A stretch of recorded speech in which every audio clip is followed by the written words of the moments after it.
Dear student, आप लोग कैसे हैं? उम्मीद करता हूं कि आप लोग अच्छे होंगे। आज के वीडियो में मैं द्विघात समीकरण के बारे में बताऊंगा। आप लोग अच्छी तरह से मेरा वीडियो को देखिए और समझने की कोशिश कीजिए। नहीं आता है तो कमेंट करके पूछिए। चलिए, ये चैप्टर 4 है एनसीईआरटी का, ठीक है ना। अब ये बोल रहा है, हेडिंग है द्विघात समीकरण। तो द्विघात समीकरण क्या होती है कि वैसा समीकरण जिसका घात क्या हो, 2 हो, उसे द्विघात समीकरण कहेंगे। अब द्विघात समीकरण का 2 मूल होता है। तो चलिए यहाँ मूल के परिभाषा में बताऊंगा कि द्विघात समीकरण के मूल क्या होता है। किसी भी द्विघात समीकरण को हल करने पर चर का हमेशा 2 मान प्राप्त होता है। चर के इन मानों को समीकरण का मूल कहा जाता है, ठीक है ना। अगर इसका घात 2 है तो इसका मूल कितना होगा? 2, ठीक है। अब चलिए, ये द्विघात समीकरण का व्यापक रूप होता है x square plus b x plus c equal to 0 होता है। तो चलो बोलेंगे ये क्या है, ए बी और सी क्या है। तो ए जो है एक्स स्क्वायर का गुणांक है, बी एक्स का गुणांक है और सी क्या है? अचर पद है। मैं एग्जाम्पल दूं कि बताओ कि 7x स्क्वायर प्लस का 5x और प्लस का 7 इक्वल टू 0 है। तो मैं बोलूँगा कि इसमें एक्स स्क्वायर का गुणांक, एक्स स्क्वायर का बोलूँगा इसमें ए क्या है, ए का मान बताओ, बी का मान बताओ और सी का मान बताओ। तो ए का मान क्या होगा? ए क्या है? एक्स स्क्वायर गुणांक देखेंगे, एक्स स्क्वायर का गुणांक क्या है? 7 है, 7 रख दूंगा। बी क्या है? एक्स का गुणांक, तो देखूंगा एक्स का गुणांक क्या है? 5 है, तो 5 रख दूंगा। और सी अचर पद है तो 7 है। जिसमें एक्स और वाई ना दिखे वो क्या होता है? अचर होता है, ठीक है। देखो बच्चे, इसमें द्विघात समीकरण में मूल निकालने के लिए विवेचक की जरूरत होती है, ठीक है ना। तो विवेचक का विवेचक क्या है? किसी द्विघात समीकरण को हल करने के लिए विवेचक का प्रयोग किया जाता है। इसे डी से सूचित किया जाता है। विवेचक को डी से सूचित करते हैं। डिस्क्रिमिनेंट होता है इसका इंग्लिश, ठीक है ना। और इसके निकालने का सूत्र निम्न प्रकार है, डी बराबर बी स्क्वायर माइनस का 4ac होता है। अब चलो कैसे निकालेंगे? कोई दिया होगा द्विघात बहु, मान के चलिए द्विघात समीकरण दिया है। द्विघात समीकरण मान लीजिए कि द्विघात समीकरण 2x स्क्वायर माइनस का 5x और प्लस का 3 इक्वल टू 0। ये द्विघात समीकरण दे दिया। का विवेचक ज्ञात करें, विवेचक ज्ञात करें, विवेचक ज्ञात करें, ज्ञात करें। क्या कीजिएगा? डी का सूत्र लगाएंगे, क्या होता है डी का? B square minus 4ac। तो चलो बी क्या है? इसमें एक्स स्क्वायर का, सॉरी बी क्या है? एक्स का गुणांक। बी क्या लिखा थे? एक्स का गुणांक। तो एक्स कितना है? माइनस का गुना कितना है? एक्स का गुणांक माइनस का गुणांक 5 है, तो -5 का स्क्वायर कर देंगे, -4 गुना ए क्या है? एक्स स्क्वायर गुणांक। एक्स स्क्वायर गुणांक का है 2 है, और गुने सी क्या है? अचर पद 3 है ना, 3 कर दिया। अब चलो इस नोटन पर इसको आगे मैं बढ़ाता हूँ, ठीक है ना। चलो ऐसे ही मिटाया, ठीक है। चलो अब क्या है, मैं क्या करूँगा? इतना आ गया, चलो आया ना। तो क्या करूँगा मैं? ये 5 का स्क्वायर करूँगा, 25 हो जाएगा, और -4 दूना 8 और 3 का 24। तो कितना आ गया? 1 आ गया। तो इसका जो विवेचक है कितना आया? 1 आ गया, ठीक है ना। देखो, और जब विवेचक निकाल लेंगे तो उसका विवेचक का कुछ प्रकृति होता है, कुछ नेचर होती है कि वो होता कैसा है। यदि ये विवेचक है ना, डिस्क्रिमिनेंट इसको बोलते हैं, डी से सूचित करते हैं विवेचक को। यदि विवेचक जो है 0 से छोटा होगा, 0 से छोटा होगा तो समीकरण के मूल काल्पनिक होते हैं। समीकरण का मूल कैसा होगा, काल्पनिक होगा।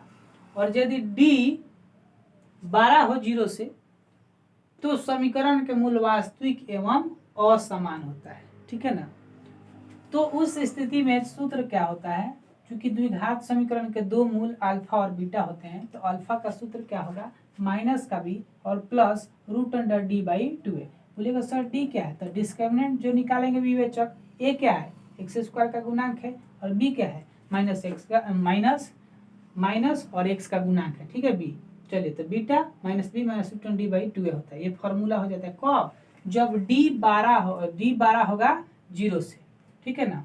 तो मूल वास्तविक एवं असमान, मूल वास्तविक होगा लेकिन इन दोनों मूलों का मान क्या होगा, अलग अलग आएगा। इसका मान लीजिए कि आया 2 तो इसका 3 आ जाएगा, और इसका x आता है तो इसका y आ जाएगा, ठीक है ना। तो अब चलो, यदि d का मान 0 हो, जब हम डिस्क्रिमिनेंट निकालेंगे, विवेचक जब निकालेंगे और उसका मान 0 आ जाएगा तो समीकरण के मूल वास्तविक होगा और बराबर होगा। तो उस स्थिति में सूत्र अल्फा बराबर बीटा हो जाता है। तो दोनों मूल जब बराबर होगा तो सूत्र कौन लगाएंगे, -b/2a, -b/2a। चलो मैं एक एग्जांपल लेता हूँ, चलो मैं एक एग्जांपल से समझाता हूँ आपको। चलो देखते रहना। एक क्वेश्चन से 2x² माइनस का 6x + 3 = 0 है, ठीक है ना, 3 = 0। अब इसका देखेंगे प्रकृति कैसा है, ठीक है ना, इसका प्रकृति कैसा है। तो चलिए आपसे पूछेगा, मान लीजिए कि इसका प्रकृति कैसा है, बताइए इसका प्रकृति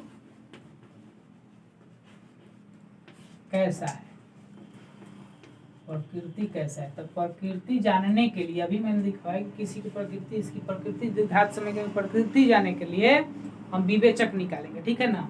तो चलो डी निकालें। डी का सूत्र क्या होता है, b² - 4ac।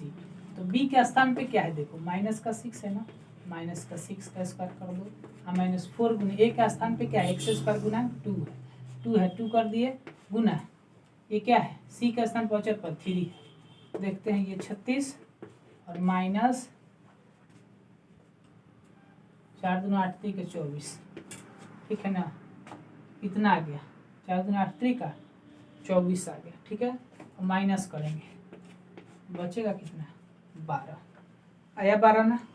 अब क्या करेंगे, तो देख रहे हैं कि डी का वैल्यू, डी का जो मान है वो 0 से ज़्यादा है, डी का मान है जो 0 से ज़्यादा है, तो लिख देंगे कि इस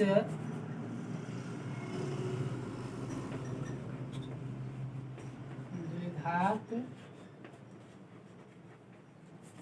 समीकरण के हल कैसा होगा, बताइए कि हल वास्तविक एवं असमान होंगे,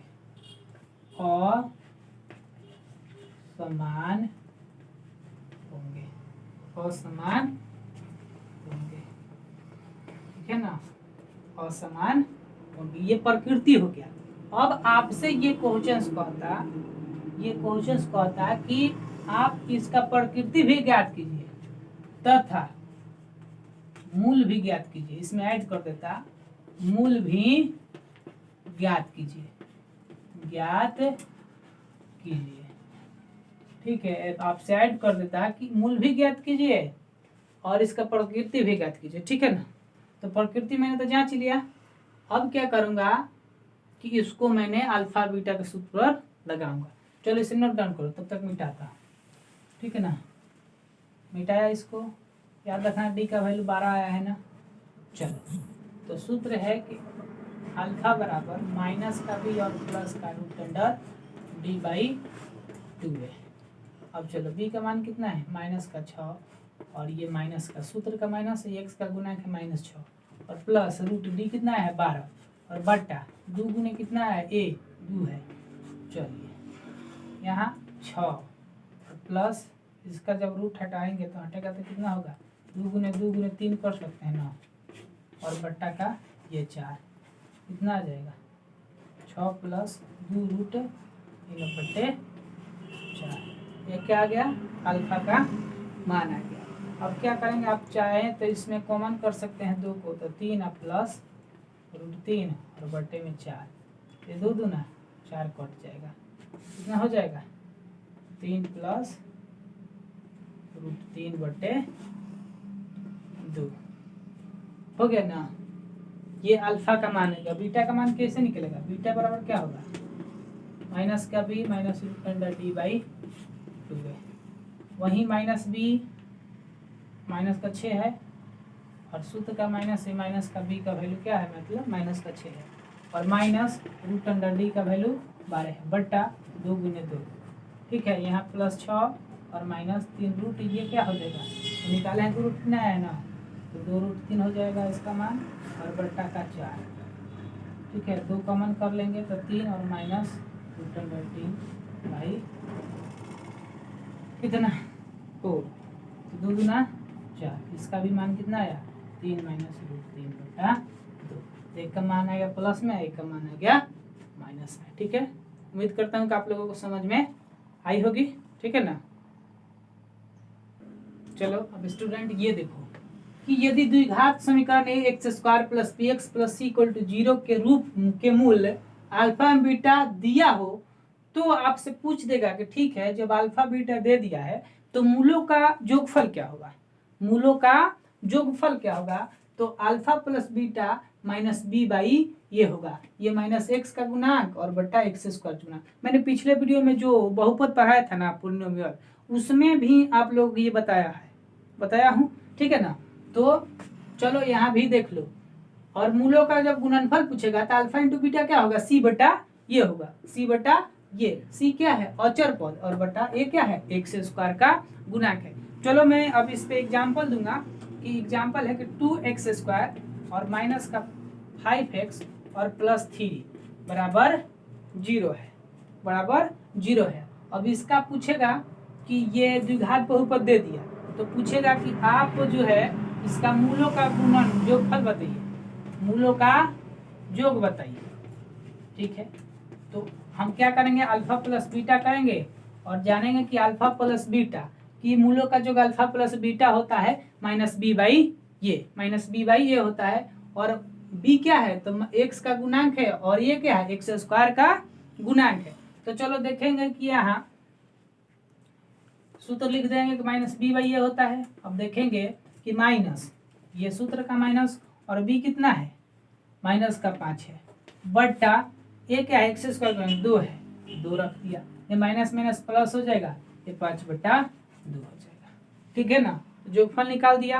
अब आपसे पूछेगा कि 2 नंबर में के मूलों का गुणनफल बताइए, मूलों का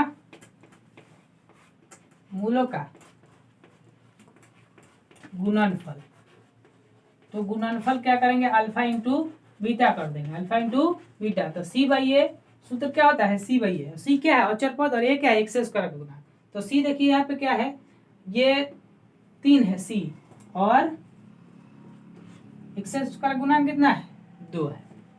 तो ओवरऑल आप लोग को समझ में आई होगी कि ये सूत्र हुआ और ये इसका एग्जाम्पल हुआ, ठीक है ना। नोट डाउन कर लो बच्चों, ठीक है। चलो अब ये प्रकृति है द्विघात समीकरण की कि यदि द्विघात समीकरण के मूल अल्फा एवं बीटा दिया हो तो द्विघात समीकरण निकालेंगे कैसे। पिछले इसमें जब पिछले बार बताया, अभी एक टॉपिक बताया कि एक द्विघात बहुपद दिया है तो उसका मूलों का योगफल कैसे निकालेंगे और मूलों का गुणनफल कैसे निकालेंगे और मूल कैसे निकालेंगे। अब आपको देगा कि मूल दिया रहेगा अल्फा और बीटा, 2 मूल दिए होंगे और आपसे पूछ लेगा कि आप ये बताइए कि द्विघात समीकरण कैसे निकलेगा, ठीक है ना। 21 द्विघात समीकरण के मूल हैं, ठीक है ना। तो चलो इसका सूत्र होता है x² - alpha plus beta into x plus alpha into beta equal to 0। चलो मैं अगर एग्जाम्पल के बात करूं, एग्जाम्पल के बोलेगा कि 5 तथा 4 दो मूल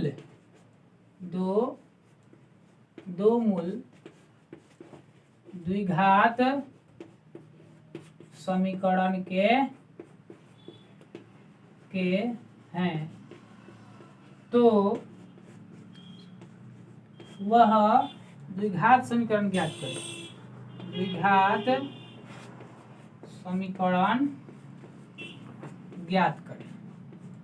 ज्ञात करें क्या कीजिएगा, आप सूत्र लगाइएगा x square minus alpha plus beta, तो एक अल्फा हो जाएगा 5 और बीटा कितना होगा 4, और इंटू का एक्स और प्लस अल्फा इंटू बीटा, तो 5 गुना 4 बराबर 0।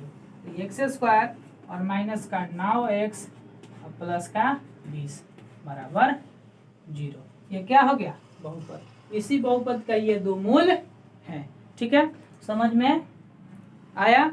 चलो अब रह गया कि द्विघात समीकरण के हल करने की विधि। द्विघात समीकरण के हल करने की विधियां कितनी होती है। जैसे हम लोगों ने पढ़ा कि दो चररैखिक समीकरण में कि दो चररैखिक समीकरण को हल करने की कितना विधियां थी, तो 4 थी ना। अब इसमें पढ़ेंगे कि द्विघात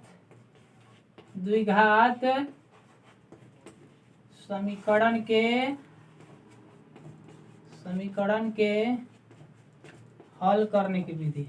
हल करने के विधि, तो चलिए, एक नंबर होता है मूल विधि। मूल विधि, मूल विधि यानी हम लोगों का जो सूत्र सीखे हैं, कौन सूत्र, कि पहले आप डी निकालिए, डी के बाद उसका प्रकृति देखिए, उसके बाद सूत्र लगी कि अल्फा बराबर क्या होता है, बीटा बराबर क्या होता है, उसको सूत्र बोल दिए। उसके बाद देखो 2 नंबर होता है मध्य पद गुणनखंड विधि। मध्य पद गुणनखंड विधि, ठीक है। और 3 नंबर होता है पूर्ण वर्ग विधि, ठीक है ना। तो आज के लिए मैं इस वीडियो को ऑफ करता हूं, और मैं बारी बारी से कल के वीडियो में आप लोगों को ये सिखाऊंगा मूल विधि कैसे बनाएंगे, मध्य गुणनखंड विधि कैसे बनाते हैं, पूर्ण वर्ग विधि कैसे बनाते हैं, इसके द्वारा द्विघात समीकरण के हल कैसे करेंगे आप लोगों को मैं समझाऊंगा। थैंक यू, ठीक है ना।